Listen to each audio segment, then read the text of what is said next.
In this tutorial, we're going to discuss how to create pages and edit the pages on your wiki site. Let's get started. So here I am at the home page of my wiki, and I'm going to begin creating some pages. To create a page, what I'm going to do is I'm going to click on the plus sign over here, which is the Create Page sign, and I'm going to put in a name for my page. Let's say that the name of my page is going to be Online Education. I type in the name of the page and I click Create. That's all you need to do. Do not change the template. Do not change the location. Just type in the name of the page and click Create. Now you'll see the page. The next thing that I'm going to want to do as I start to edit the page is I'm going to want to change the layout. There are going to be two major layouts that you're going to use. The two layouts are one column and two column. Never use one column or two columns simple, but use one column or two column. Here's why. One column gives you three distinct areas in which you can write. All of them are infinitely long.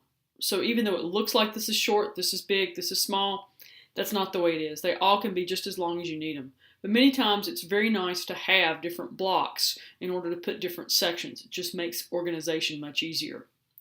The other layout you might use on occasion is two column. And two column is very helpful when you're including videos. You still get a space to write here, you get a space to write here, and then you get two places where you can embed videos side by side. That's a really nice way to be able to embed videos. It's also really good if you need to do some type of comparison to have things side by side. But the two layouts you're going to use most commonly are one column and two column. Skip all the simples and go to one column or two column. So in one column, once I have set up my layout, I'm just going to begin typing. And you just type like you would in Microsoft Word. Okay. And you can do all the same things that you do in Microsoft Word, many of the same things, of course not all of them, but many of the same things. You can include bulleted lists. Okay, so if I'm going to include a list, I actually just come up here and I use the bullet tool to include the list. Right, and it's going to make sure everything lines up correctly when I use the list tool. Other things that you can do is you can create hyperlinks. Whenever you have a URL that you include, you never want that URL to show. So you want to use a hyperlink. So if I wanted to create a hyperlink to the word High Point University, I would type in the text, then highlight that text, and click on the chain link. This is the one thing that will sometimes trip people up. Once you click on the chain link, notice what comes up as Sites Page. That's to link to another page on your site. But we're not linking to a page on our site. We're actually going to go to a web address. So we need to click Web Address, and then you'll put in the web address. Now you can most certainly copy and paste, but I happen to know www.highpoint.edu, so I can put that in. I'm always going to click Open this link in a new window, so I don't have to use the back button to get back, and I click OK. And now you see my hyperlink text. Another suggestion that I have is that you make the font size 12 and that you use the default font for the theme that you have chosen. This way you don't have any issues with copying and pasting and the format changing. You just type right on here. Notice drafts are being saved automatically as you go. Type right on here and save. Should you decide to copy or write things in Word and copy and paste them, you want to write them in Word with as little formatting as possible, almost no formatting. Then when you copy and paste them in, the first thing you're going to do is get rid of any formatting. So let me kind of show you what that would look like. I'm going to open up a document and I'm going to copy some text. I'm going to go to my wiki site and I'm going to paste this text in.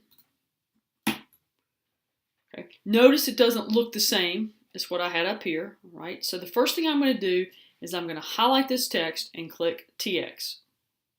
That changes it to the normal font, gets rid of all the funky formatting, and then I go in and I put in the proper size, and I'm ready to go.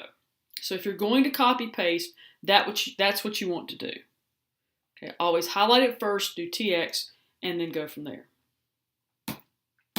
The next thing I might want to do is insert an image.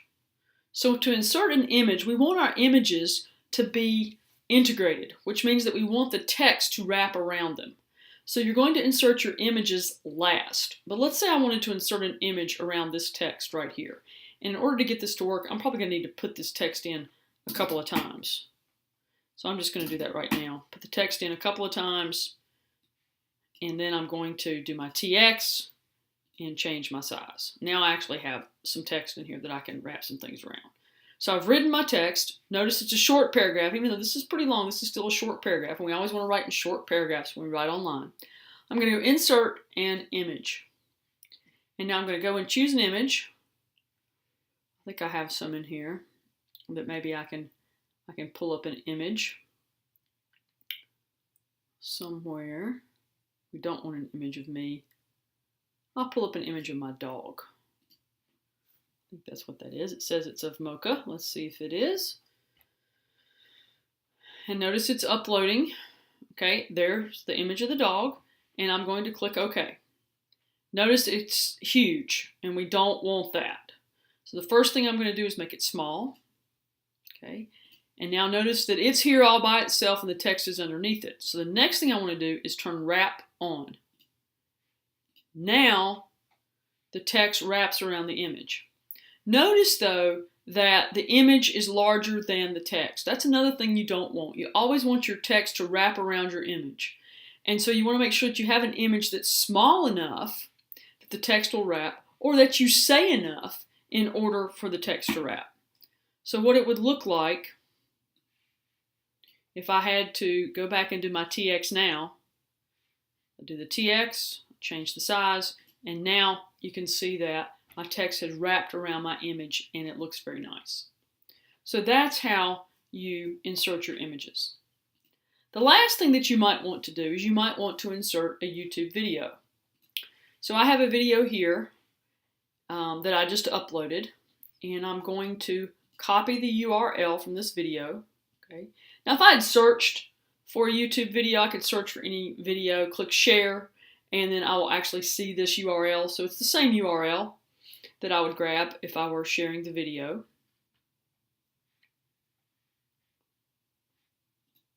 So then the next thing that I want to do is I'm probably going to put in a title, and this is going to be How to Create Title Case, a Google Site. That's the title of my video. Okay, and I'm going to make this 12 point. And I'm probably going to bold it because it's a header. Then I'm going to come down beneath that, and I'm going to see if I have a typo here. I guess I do. Must have hit the capital I there. Hit Insert and go straight to YouTube. Paste in the link to my YouTube video and click Save. And here's my video. Now, one of the things that I find with videos is that they really look nicer if they're centered. So I click on the video and then click on the centered button. Then I can come down, I can add some text afterwards, or something like that. So let's see how this looks if I save this. So I saved this page, and this is how it looks. Okay, that's fine, right? But there's a way we can add some extra definition to this to make it look even better. So I'm going to go back in to edit my page, and I'm going to break my sections up with horizontal lines. So I'm going to click below High Point University and go to Insert and choose Horizontal Line. Then I'm going to come down to my next section, How to Create a Google Site. I'm actually going to hit Enter here and then move up one line above it and go Insert Horizontal Line. Now when I save, I'm going to have 3 distinct sections on my page, broken up by horizontal lines. They were easy to create because I used one column instead of one column simple, so I had 3 areas in which to write, and then I went back after I had everything done and I inserted horizontal lines to kind of break things up. So those are the basic things that you do when you edit your wiki page online after you have created the page. To create another page, I would just go to Create Page, type in the name of the page, and then click Create. As always, if you have any questions, let me know.